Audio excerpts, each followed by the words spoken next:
खुलुमबाय आं सिबिरानि ब्रह्म नोंथांमोनखौ आंनि SBBodo News चेनेलाव गासैखौबो बरायबावनाय थाबाय नोंथांमोननि थाखाय आं गोदान मोनसे भिडिअ लानानै फैबावबाय अन्नानै भिडिअखौ जोबजासिम नायलांदो NDBफोरखौ उदां खालामनायनि थांखिजों दुलाराय बर' फरायसा आफादा NDBफोरजों जयै धरना होनाय हाबाफारि लानो थाखाय गिबि खेबनि थाखाय जि थांखि लादोंमोन बेखौ दोनथ'फिननो थाखाय फोसावबाय दुलाराय बर' फरायसा आफादनिफ्राय NDBफोरजों लोगोसे रायजो राजाफोरखौ लोगोआव लाफानानै फैगौ 29 मेआव क'क्राझाराव धरना होनाय हाबाफारि लानो गोनांमोन जोबथेसालियाव थानाय NDBफोरखौ उदां खालामनो थाखाय NIA आरो CBI स्पेसियेल कर्टआव NDBफोरखौ लानानै जि ट्रायल सोलिगासिनो दं आरो ट्रायलनि मुङाव NDB बिदा फंबायफोरखौ जिबायदि हाराहास्ति खालामदों बेफोर गासैखौबो फोजोबनो थाखाय आरो माखासेनि सायाव राय होबाय बेनि अनगायैबो NDBनि सायाव जि केस दं बेफोर गासैखौबो बोखारनो थाखाय दाबि खालामनानै धरना होनाय हाबाफारि लानो थाखाय दुलाराय बर' फरायसा आफादा थांखि लादोंमोन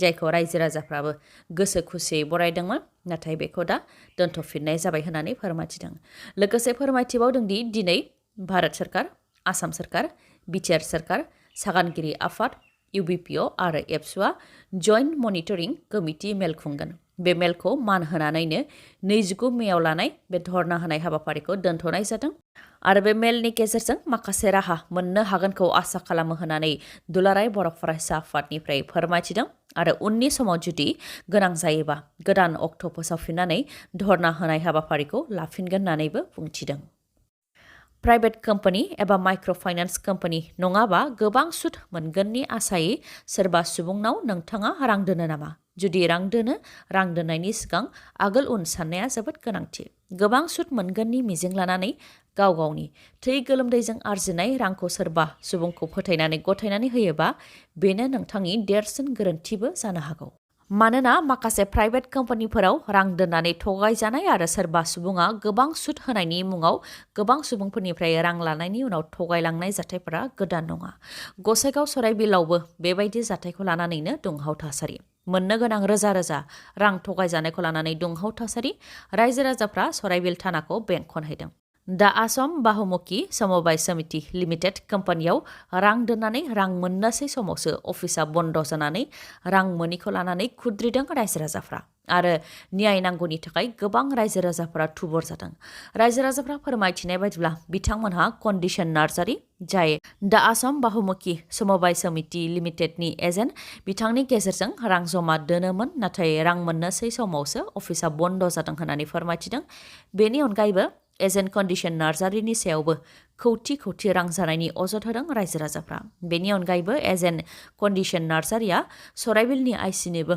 1.25 लाख रां जाहोनानै खुगा बन्द खालामनानै दोनदों आरो गावबुरानोबो रां जाहोदों जायनि थाखाय गावबुराखौ लोगो हमनो थाङोब्लाबो गावबुराया खारखुमानानै थायो होननानै अजद होदों रायजो राजाफ्रा आरो गाव गावनि दुखु खस्थ'नि गेजेरजों आरजिनाय रांखौ मोनफिननो हायियाव मोदै फुगारदों माखासे रायजो राजाफ्रा ओजोंहाय एजेन्ट कन्डिशन नार्जारिनि सायाव आइसिनो रां जाहोनायनि जे अजद होदों बेयो नंखाय होननानै बुंथिदों कन्डिशन नार्जारिया लोगोसे बिथाङा बुंथिदों दि दा आसाम बाहुमुखि समबाय समितियाव बिथाङा थांनाय 2005 मायथाइनिफ्रायनो खामानि मावदोंमोन आरो थांनाय 2022 मायथाइनिफ्राय रां खांनायनि खामानिखौ मावदोंमोन जेराव दानफायाव 7 लाख 8 लाखसो रां खाङोमोन नाथाय कम्पानिया गेजेर ससेयाव बन्द जानायनि थाखाय रांखौ बिगोमाफोरनो गथायफिननो हायाखै होननानै फोरमायथिदों कन्डिशन नार्जारिया बाक्सानि जनि बर' आरो बिथांनि लोगो बन बर' मुंनि सानै सुबुङा सानै उन्दै हिन्जावसाफोरखौ गुवाहाटियाव लांनानै जिनाहारि खालामहैदों होननानै जनि बर' आरो बन बर'नि हेंथा एफआइआर होनाय जादोंमोन आरो बे खौराङा खौरां बिजोङावबो गोसारदोंमोन बेखौ लानानै जनि बर'नि बिमा आरो बिफानि खौरांगिरि मेल जनि बर'नि बिफाया फोरमायथिनाय बायदिब्ला फिसाज्ला जनि बर'आ हिन्जावखौ जिनाहारि खालामाखै आरो मोजां मोनलायनानैसो गुवाहाटि फारसे बेरायनो थांदोंमोन गुबुन सासे सिख्लायाबो बन बर'जों सोमोन्दो दंखायोमोन होननानै फोरमायथिदों बिथाङा जाथायनि उनाव गंनै गामिनि गेजेराव सावरायमेलबो जादोंमोन जेराव जनि बर'आ हिन्जावसाखौ न'आव लाबोनो थाखायबो राजि जादोंमोन नाथाय गंनै गामिनि गेजेराव सावरायलायनायनि उनावबो गोरोबलायनाय फैयाखै बेनि उनाव जिनाहारिनि अजद होनानै पुलिस थानायाव एफआइआर हैदों आरो जाय स्टेटमेन्ट होदों बेबो गुवाहाटियाव थांनाय सानै हिन्जावसाया होआखै बिसोरनि मुङाव गुबुनासो स्टेटमेन्ट होदों होननानैबो फोरमायथिदों जनि बर'नि बिफाया साननैसो सिगां सारन्थाइ गावनायजों लिरथुम बसुमतारी अदेबानि बेंगा मुंनि सुबुंनि जिउ गोमानायनि खौरांखौ नोंथांमोनहा मोननो हादोंमोन चिरां जिल्ला बिजनी थानानि सिङाव थानाय मंगलियान गयबारि गामिनि लिरथुम बसुमतारिया आबाद फोथाराव खामानि मावबाय थानाय समावनो सारन्थाइ गावनायजों जिउ गोमादोंमोन। बिथांनि फिसाज्ला बिबिसन बसुमतारिया मेट्रिक आनजादाव 65% लानानै उथ्रिसार जानो हादों, जेराव बिथाङा बर' आयदायाव लेटारबो मोननो हादों। नाथाय रंजानायनि समब्लाबो रंजानो हायाखै नखरा। फारसेथिं नखरनि रां आरजिग्राया साननैसो सिगांसो रुंसारि जादों आरो फारसेथिं फिसाज्लाखौ गोजौ सोलोंथाइ होनो थाखाय नखराव रां गैया। जायनाखि बिबिसन बसुमतारिनि नखरा दुखुथिया आरो दिन हाजिरा मावनानै जाग्रा नखर, बेयावबो बिबिसन बसुमतारिनि बिफाया रुंसारि जालांबाय। बेनिखायनो गोजौ सोलोंथाइ लानायाव एबा मुं थिसननायाव जाहाथे सोरखारा मदद होयो, नङाबा सोरबाफोर सुबुङा जाहाथे मदद होयो, बेनि थाखाय खावलायहरदों दुखुथिया बिबिसन बसुमतारिजों लोगोसे बिथांनि बिमाया। बिथांमोननि अनगायैबो बाक्सा जिल्ला मुसलपुरनि दिहिरा बागानपुर गामिनि सुनिता रामसारि बिथाङाबो गोजौ थाखोआव मुं थिसननो थाखाय रांनि आंखाल जादों। बिथाङा 62% लानानै मेट्रिकआव उथ्रिसारनो हादोंमोन। उन्दै समावनो बिमा गोमाजानायलाय गावनो सङै खावै फंबायफोरखौ जाहोनानै लोंहोनायनि गेजेरजों बिजाब फरायदोंमोन आरो बिथाङा मेट्रिकआव सेथि थाखोआवबो उथ्रिसार जानो हादोंमोन। नाथाय रांनि आंखाल, बिनिखायनो मदद बिहरदों बिथाङाबो। सोरबाफोर मदद होनो गोसो दंब्ला 9035140827 बे नाम्बाराव फन हरनो हागोन, नङाब्ला account number 5373397975 IFSC code CBIN 0284220 बेयाव अनसुंथाइखौ हरनो हागोन। पस्टमर्टेम खालामफिननो थाखाय 7 दाननि उनाव फैजान आहमेदनि गोथै देहाखौ बुरखांफिनबाय। बिथां फैजान आहमेदा आसामनि तिनसुकियानि थागिबिमोन आरो बिथाङा बेंगलनि IIT खड़गपुराव मेकानिकेल इन्जिनियारिं फरायनाय फरायसामोन, जेराव हस्टेलनि रुमनि सिङाव थैनाय हालोदाव फैजान आहमेदखौ बोखांनो मोननाय जादोंमोन।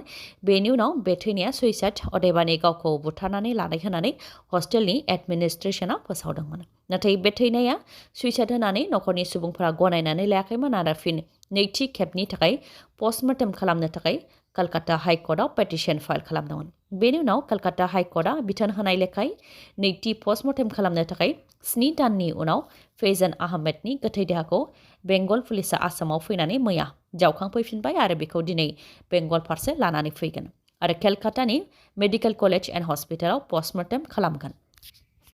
आसाम सरकारा 1 लाख लाइमोनफोरखौ साख्रियाव थिसननो जि खोथा होदोंमोन, बेयो आबुं जानायनि लामायाव। नोंथाङा दासिमबो साख्रि मोननो हायाखैबा नोंथांनि थाखाय गोजोनथाव खौरां।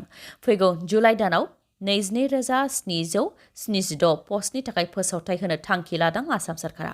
मोनसेनि गोबां पस्टफोराव सायख'जानायनि थाखाय माखासे पस्टफोरा लांदां जानानै थानाय, साख्रि मोनखांनायनि उनाव साख्रिखौ एंगारनाय बायदिनि जाहोनाव लांदां जानानै थानाय पस्टफोरखौ आबुं खालामफिननो थांखिजोंनो साख्रिनि फोसावथाय होनो थांखि लादों डक्टर हिमन्त बिश्व शर्माया। आरो 22,776 खौ साख्रियाव थिसनथाइ होबावोबानो 1,15,000नो साख्रि होनाय जासिगोन होननानै फोरमायथिदों बिथाङा। जुलाइ दानाव 22,776 पस्टनि थाखाय एडभार्टाइज फोसावनो नागिरनायनि मादाव आसाम स्टेट इलेक्ट्रिक बर्डनि 3 कम्पानियाव गासै 2,500 पस्ट, पुलिसाव 2,000, देहा सावस्रियाव 600, आसाम स्टेट रिक्रुटमेन्ट बर्डनि सिङाव गुबुन गुबुन बिफानाव थार्ड ग्रेडआव 2,519, फोर्थ ग्रेडआव 1,347 पस्ट, PNRDआव 1,000 आरो सोलोंथायाव 10,219 पस्ट। बेनि अनगायैबो रायजोआव 25 मे अदेबानि गाबोन 44,703 एपइन्टमेन्ट गथायगोन। मिरु नखर मन्त्रि अमित शाह बिथांनि नुजाथिनायाव 44,703 बिजाथिफोरनो एपइन्टमेन्टखौ गथायगोन। 44,703 नि मादाव पुलिसाव 5,421, सावस्रियाव 5,281, सोलोंथायाव 7,473 आरो माखासे। डक्टर हिमन्त बिश्व शर्मा बिथाङा फोरमायथिबावदों दि नंखाय सार्टिफिकेट लानानै साख्रि लानाय 1,000नि गोबांनि साख्रिखौ जुन दानाव दाननानै होनाय जागोन। जायफोर सुबुंफोरखौ खोमाजों मोजाङैनो खोनायो होननानै फोसावनाय जाखादोंमोन, बेफोर सुबुंफोर 217आ खोमाजों खोनायैनि सार्टिफिकेट लानानै साख्रि लानो फैफिनदों। मेडिकेल कलेजनि मेसिननि बायदिब्ला बिथांमोनहा मोजाङैनो खोनायो, नाथाय जइन्ट डाइरेक्टर हेल्थआ बिसोरनो खोनायैनि सार्टिफिकेट हरनानै साख्रियाव थिसननो नागिरदों। बेनिखायनो बेनि सायाव CM भिजिलेन्स आरो CID इनकुवेरि होदों। बेनिखायनो नंखाय सार्टिफिकेट बानायग्रा आरो नंखाय सार्टिफिकेटजों साख्रि लानाय लोगोसे जइन्ट डाइरेक्टर गासै 1,000नि गोबांखौ एरेस्ट खालामगोन होननानै फोरमायथिदों डक्टर हिमन्त बिश्व शर्माया। UPSC मेन 2022 आनजादनि फिथाइखौ मैया फोसावनानै होबाय जेराव आसामनि मयूर हाजरिका बिथाङा भारतनि मादावनो 5थि रेंकआव उथ्रिसारनो हादों।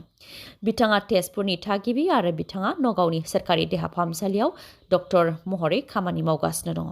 आसामनि मयूर हाजरिकाया UPSC मेन आनजादाव उथ्रिसारनो हानायनि अनगायैबो आसामनि माखासे लाइमोनफोराबो UPSC मेन आनजादाव उथ्रिसारनो हादों। देग्लायनि मेट्रिक आनजादाव साबसिन नाम्बार लानानै उथ्रिसारनाय टप 10 बर' फरायसाफोरनो 17थि कमल कुमार ब्रह्म देरहासार बान्था होनो थाखाय दुलाराय बर' फरायसा आफादा फोसावबाय। फैगौ 30 मेआव क'क्राझार हायार सेकेन्डारि माल्टिपार्पस प्लेग्राउन्डआव टप 10 बर' फरायसाफोरखौ बरायनाय जागोन। टप 10 फरायसाफोरनि मादाव बाक्सा जिल्ला बरमा UN एकाडेमिनि सोरजिमाला सोरगियारि बिथाङा 95.33 जौखोन्दो मोननानै उथ्रिसार जानो हादों। धेमाजि जिल्लानि सिमेन्सापरिनि UN एकाडेमिनि ज्योति मुसाहारि बिथाङा 94.83 जौखोन्दो लानानै उथ्रिसारनो हादों। बाक्सा जिल्लानि पश्चिम बाक्सा मौजा हाइस्कुलनि नवज्योति बसुमतारी बिथाङा 94.5 जौखोन्दो लानानै उथ्रिसार जानो हादों। बाक्सा जिल्लानिनो मुसलपुर हायार सेकेन्डारि स्कुलनि जितु नार्जारी बिथाङा 94.17 जौखोन्दो लानानै उथ्रिसारनो हादों। बाक्सा जिल्लानिनो बाथौ आश्रमनि करिश्मा रामसारी बिथाङाबो 94.17 जौखोन्दो लानानै उथ्रिसारनो हादों। चिरां जिल्ला बिजनी UN एकाडेमिनि हादोरसा बर' बिथाङा 93.5 जौखोन्दो लानानै उथ्रिसारनो हादों आरो बिथांमोननि अनगायैबो माखासे फरायसाफोर।